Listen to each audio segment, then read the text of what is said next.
Amazon नदी के किनारे एक घना सा जंगल था। उस जंगल के बाहर जंगल के किनारे एक झोपड़ी थी। उस झोपड़ी में एक बूढ़ा व्यक्ति अपने दो नाती पोतों के साथ रहता था। उसके पास एक घोड़ा, दो बकरियां और दो शेर के बच्चे थे। शेर के बच्चे जो जंगल में अपने माता पिता से बिछड़ गए थे। चलते चलते बूढ़े व्यक्ति के यहाँ आ पहुँचे। बूढ़े व्यक्ति ने उन्हें भी अपने पास रख लिया और वे सभी हंसी खुशी से एक साथ रहने लगे। इसी तरह समय निकल रहा था और होली का समय नजदीक आ रहा था। फिर एक दिन, बेटो, तुम सभी मेरी बात ध्यान से सुनो। होली आ गई है और कल तुम सभी घर पर अकेले रहोगे। दादाजी, कल आप कहीं बाहर घूमने जा रहे हो क्या? हाँ बेटा, कल मैं और देबू अपनी नातिन के घर जाएंगे। उसने इस होली पर देबू को बुलाया है अपने घर। पड़ोस के गांव में ही है। परसों तक वापस लौट आएंगे हम। दादाजी, हम सभी भी आपके साथ चलते हैं ना। हम सभी का भी बाहर घूमने का मन कर रहा है। हम बाहर घूम भी आएंगे और होली भी मनाएंगे। तो बेटो, घर पर कौन रहेगा अपने? हाँ, आपका कहना भी सही है, लेकिन दादाजी जल्दी से वापस आ जाना। तुम्हारे बिना हमारा मन जो नहीं लगता। मैं जानता हूँ बेटा, लेकिन जाना जरूरी है। और हाँ, मेरे आने तक कोई शरारत मत करना तुम सभी। बेटा माधव, तुम इन्हें घुमाने के लिए जंगल में ज्यादा भीतर तक मत ले जाना। ठीक है दादाजी। हम तो सिर्फ पास वाली नदी तक ही जाते हैं। आगे का जंगल अभी हमने देखा ही नहीं। ठीक है बेटो।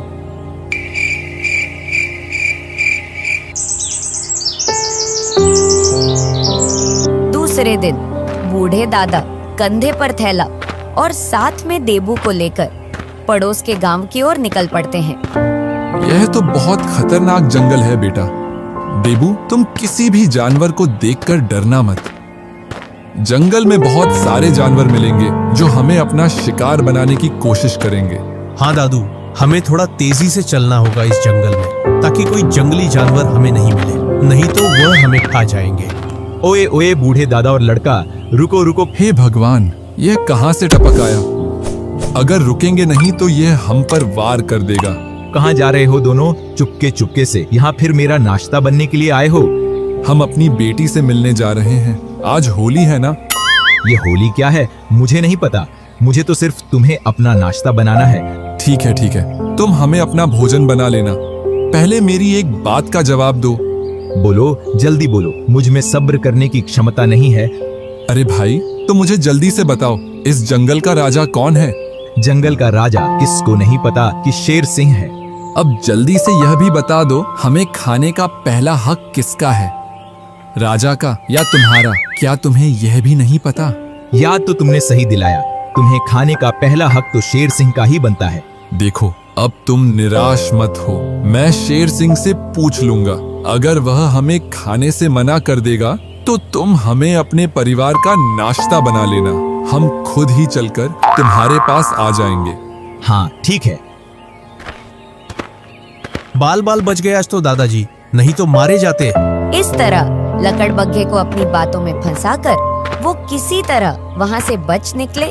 जैसे ही थोड़ी दूर और आगे बढ़ते हैं तो वहाँ उनकी मुलाकात एक चीते से होती है। अरे वाह वाह, क्या बात है। बहुत दिनों बाद आज इंसान खाने को मिलेंगे। आज तो नरम नरम नाश्ता मिलेगा और इस बालक को तो ऐसा ही खा जाऊंगा। अरे भगवान, अब ये चीता कहाँ से टपक आया? अरे अरे चीता भैया, आप यहाँ हो? हमें तो पता ही नहीं था। बताइए, कैसे हो आप? मैं ठीक नहीं हूँ, लेकिन तुम्हें कचर कचर खाने के बाद मैं एकदम तंदुरुस्त हो जाऊंगा। तुम्हारा शरीर ही मेरे ठीक होने की दवाई है। अरे अरे चीता भैया, अगर ऐसी बात है तो हम तुम्हारा नाश्ता बनने को हैं। मेरा मतलब, तुम हमें अपना नाश्ता बना सकते हो। अरे वाह, तुम तो बिना मेहनत कराए ही राजी हो गए। अब नेक काम में देरी किस बात की? अरे बाबा, चलते हैं, लेकिन हमें खाने से पहले तुम एक बार मुझसे पूछ तो लो कि हम जा कहाँ रहे हैं। अरे हाँ हाँ, जल्दी बोलो, कहाँ जा रहे हो? मेरे पेट में चूहे मैच खेल रहे हैं भूखे के मारे। अरे भैया, हम शेर सिंह के पास जा रहे हैं। मेरा मतलब, हम शेर सिंह के शिकार हैं और शेर सिंह के पास ही जा रहे हैं। क्या तुम हमें अब भी खाना चाहोगे? क्या तुम राजा शेर सिंह का शिकार हो? पहले क्यों नहीं बताया? तो क्या अब हम जाएं? हाँ हाँ जाओ, मगर जाते जाते एक बात का ध्यान रखते जाना, अगर शेर सिंह ने तुम्हें अपना भोजन नहीं बनाया तो मैं ही तुम्हारे खून से इस बार की होली खेलूंगा। मुझे धोखा देने की कोशिश भी मत करना। ठीक है चीता भैया, अब हमें देरी हो रही है, हम चलते हैं। इस तरह बूढ़े दादाजी चीते को भी अपनी बातों में उलझाकर वो दोनों वहां से निकल आए और इस तरह वो अपना आधे से भी ज्यादा रास्ता तय कर लेते हैं और वह सोचते हैं चीते से तो पीछा छूट गया, अब रास्ते में कोई नहीं मिले तो अच्छा है। इतना सोचते सोचते आगे बढ़ ही रहे थे, तभी उनकी मुलाकात एक भालू से होती है। ओ हो, मैं कोई सपना तो नहीं देख रहा हूँ ना? तो फिर मैं ये क्या देख रहा हूँ? मेरे सामने दो इंसान, वह खुद ही शिकार बनकर मेरे सामने खड़े हैं। हे भगवान, अब एक और नई आपत्ति सामने खड़ी है, अब इससे कैसे बचें? अरे भाई, क्या सोच रहे हो? क्या भाग जाने का इरादा है? नहीं बालू भैया, भागकर कहाँ जाएंगे? तुमसे भागेंगे तो कोई और हमें अपना भोजन बनाने का इंतजार कर रहा है। और कौन में इतनी हिम्मत है जो मेरे भोजन को अपना भोजन बनाना चाहता है? जल्दी बताओ, मैं तुमसे पहले उसे खाना चाहता हूँ। हाँ क्यों नहीं, खाने से पहले जान तो लो। हाँ, बताओ, मेरे कान तरस रहे हैं सुनने को।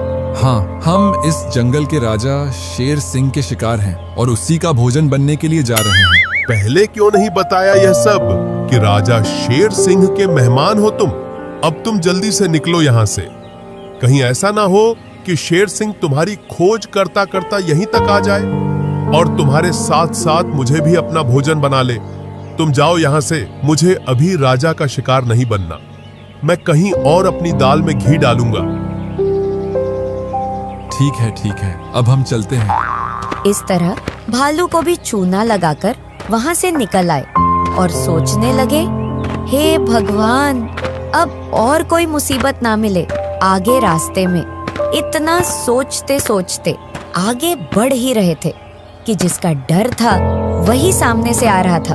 अरे बाप रे, जिसका नाम लेकर सभी को डरा रहा था वही सामने खड़ा है, अब क्या करूं? ओए बूढ़े दादा, आज तो तुम दोनों को खाकर कई दिनों तक गहरी नींद में सोऊंगा, बड़े आराम से। आज तो बड़े दिनों बाद इंसान का मांस खाने को मिलेगा, बड़ा आनंद आएगा। हम पर दया करो, आप जंगल के राजा होकर हमें खाओगे? यह आपको शोभा नहीं देगा।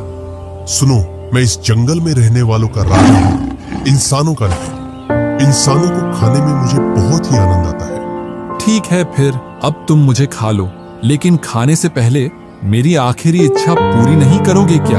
एक राजा आखिरी इच्छा पूरी नहीं करता। तुम अपनी आखिरी इच्छा बताओ। आखिरी इच्छा तो सबकी पूरी होती है। आज होली का दिन है, इसीलिए हम अपनी बेटी से मिलने जा रहे हैं। जब हम मिलकर वापस आएं, तब आप हमें खा लेना। बेटी से मिलने की ही हमारी आखिरी इच्छा है। ठीक है, तो तुम जाओ, और हाँ, मैं यहीं बैठकर तुम्हारा इंतजार करूंगा। लौटते समय चालाकी दिखाने की कोशिश मत करना, नहीं तो आज ही तुम्हारे खून से होली खेल लेता हूँ। हम कोई भी चालाकी क्यों दिखाएंगे?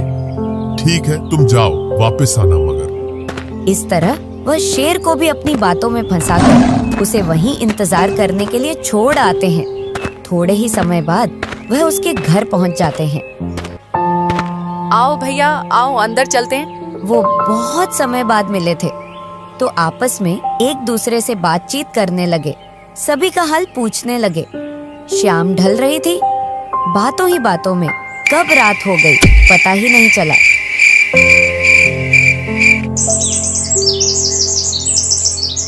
दूसरे दिन सुबह दादाजी और देबू दोनों ही बहन से मिलकर वहां से निकल आते हैं। अरे बाप रे, शेर सिंह अभी भी यहीं बैठकर प्रतीक्षा कर रहा है। अगर आज शेर सिंह से बच गए तो समझो घर पहुंच गए। लगता है शेर सिंह गहरी नींद में सोया हुआ है। हम यहाँ से दबे पैर निकल लेते हैं। ए बूढ़े, रुक जा। तुझसे दावत मनाने के चक्कर में मैं यहाँ कल से भूखा बैठा हूँ और तू यहाँ से भाग जाने की सोच रहा है। अंधेरे में तीर छोड़ता हूँ, अगर सही निशाने पर लगा तो आज जीवन बच जाएगा। हे भगवान, तीर निशाने पर लग जाए आज। अरे बूढ़े, अपने आप को बहुत होशियार समझता है। मैं जंगल का राजा हूँ, शेर सिंह को बेवकूफ बनाना मुश्किल ही नहीं, नामुमकिन है। अरे शेर सिंह जी, ये आप क्या बोल रहे हो? मैं भला आपको पागल क्यों बनाऊंगा? मैंने ऐसा बिल्कुल नहीं सोचा था। वो तो मैंने आपको देखा ही नहीं था। मैं भला वादा करके आपसे क्यों भागूं? अच्छा ठीक है बूढ़े, अब मेरा भोजन बनने के लिए तैयार हो जाओ। अच्छा, मरने से पहले आपसे एक जरूरी बात करनी है। बता, जरूरी बात क्या है? मुझे यहाँ आप अकेले ही दिख रहे हो। आपका परिवार कहीं नजर नहीं आ रहा। आपके परिवार में कौन कौन है? हम दोनों मियाँ बीवी ही हैं। बच्चे नहीं हैं? भगवान की कृपा से हमारे 2 बच्चे थे, लेकिन कुछ समय पहले पता नहीं जंगल में खेलते खेलते कहाँ चले गए। मैं हर जगह उन्हें खोजा, लेकिन हमारी बदकिस्मती देखो, वो आज तक हमें कहीं नहीं मिले। अगर मैं तुम्हें तुम्हारे खोए हुए बच्चों से मिलवा दूं तो? क्या सच में तुम मुझे मेरे बच्चों से मिलवा दोगे? कहाँ हैं मेरे बच्चे? शेर सिंह को चिंकू पिंकू से मिलाता हूँ। काम बन गया तो ठीक है, वरना शेर सिंह को कई दिनों का भोजन मिल जाएगा। फिर हम सब शेर सिंह का भोजन बन जाएंगे। क्या सोच रहा है बूढ़े? तुम्हारी कोई नई चालबाजी तो नहीं है ना? अरे नहीं नहीं, आप गलत सोच रहे हो। ऐसी कोई बात नहीं है। आओ चलो मेरे साथ, मैं तुम्हें तुम्हारे बच्चों से मिलाता हूँ। और अगर मैं गलत निकला तो तुम मुझे वहीं अपना भोजन बना लेना। ठीक है, चलो फिर, देर किस बात की। इस तरह से बूढ़े दादाजी शेर सिंह को साथ में लेकर अपनी झोपड़ी की ओर चलने लगते हैं। दूर से ही भालू ने इन्हें आते देखा।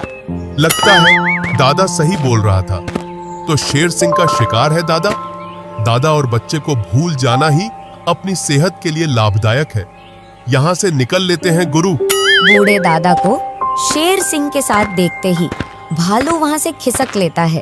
दादा और शेर सिंह झोपड़ी की ओर आगे बढ़ते हैं तो वहीं दूर खड़ा खड़ा चीता देखता है। हे ऊपर वाले, दादा और बच्चे के खून से होली खेलने के चक्कर में कहीं शेर सिंह मेरे ही खून से होली न खेल ले। यहाँ से रबू चक्कर होने में ही भलाई है। चले दादा, तुम्हारे चक्कर में 2 दिन से भूखा हूँ। कहीं और अपनी दाल में नमक डालूंगा। दादा को शेर सिंह के साथ देखकर चीता भैया भी वहाँ से खिसक लेते हैं। अब बारी आती है लकड़बग्घे की। ये क्या देख रहा हूँ? दादा के साथ शेर सिंह। लगता है दादा मेरे पास ही लेकर आ रहे हैं। शेर सिंह को निकल लेते हैं गुरु। जान बची तो दूसरा शिकार कर लेंगे। और इस तरह लकड़बग्घा भी वहाँ से 9-2-11 हो जाता है और थोड़े ही समय बाद वह अपने घर आ जाते हैं। अरे बेटो, चिंकू पिंकू केशव सब के सब, तुम कहाँ हो? देखो मैं आ गया हूँ। और मेरे साथ में कौन आया है? दादाजी आ गए। यह देखो राजा शेर सिंह जी, ये दोनों चिंकू पिंकू आपके ही बच्चे हैं ना? अरे हाँ, यह तो दोनों ही मेरे बच्चे हैं। बेटा चिंकू पिंकू, यह तुम्हारे पापा हैं। अगर यह हमारे पापा हैं, तो अभी तक किस गुफा में सो रहे थे? बेटो, मैंने तुम्हें खोजने में कोई कसर नहीं छोड़ी है। जंगल का चप्पा चप्पा छान मारा मैंने, लेकिन तुम दोनों कहीं नजर नहीं आए। यह जंगल में कहाँ से मिलते, ये जो मेरे पास ठहरे? हाँ, यह तो है। तुम्हारा बहुत बहुत धन्यवाद इन चिंकू पिंकू को संभालने के लिए।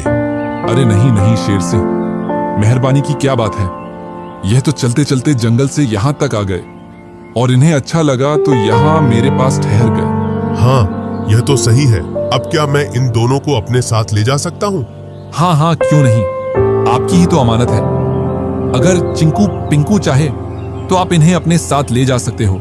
चलो चिंकू पिंकू, तुम्हारी माँ तुम्हारा इंतजार कर रही है। तुम मेरे साथ अपनी माँ के पास चलो। नहीं नहीं, हम दादाजी को छोड़कर कहीं नहीं जाएंगे। यही हमारा घर है और दादाजी ही हमारे लिए सब कुछ हैं। देखो बेटा, चिंकू पिंकू जिद नहीं करते। ये आपके पिताजी हैं और पिताजी की बात माननी ही चाहिए। नहीं नहीं दादाजी, हम आपको छोड़कर कहीं नहीं जाने वाले। जब हम अपने माता पिता से बिछड़े तो तुमने हमें अपनी शरण में रखा और हमें इतना बड़ा किया। अब हम कैसे आपको छोड़कर जा सकते हैं? हम कहीं नहीं जाएंगे, बस। चिंकू पिंकू मानने को तैयार ही नहीं थे। तब दादाजी शेर सिंह से कहते हैं, चिंकू पिंकू मेरे बिना नहीं रहेंगे। अब एक ही रास्ता है हमारे पास। कि तुम अपनी पत्नी शेरनी के साथ यहीं रहने आ जाओ और हमारे पास ही रुको। चिंकू पिंकू को मुझसे अलग भी नहीं होना पड़ेगा और चिंकू पिंकू को अपने माता पिता भी मिल जाएंगे। क्या कहते हो तुम? हाँ, तुम सही बोल रहे हो, बिल्कुल। आप महान हो और चतुर चालाक भी। इस बात से वो सभी खुश हो जाते हैं और शेर सिंह जाकर अपनी पत्नी को भी चिंकू पिंकू के पास ले आता है। इस तरह वह सभी एक साथ एक जगह मिलजुल कर रहने लगते हैं।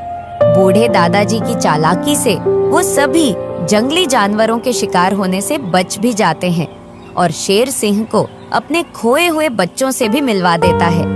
सभी एक साथ खुश रहते हैं।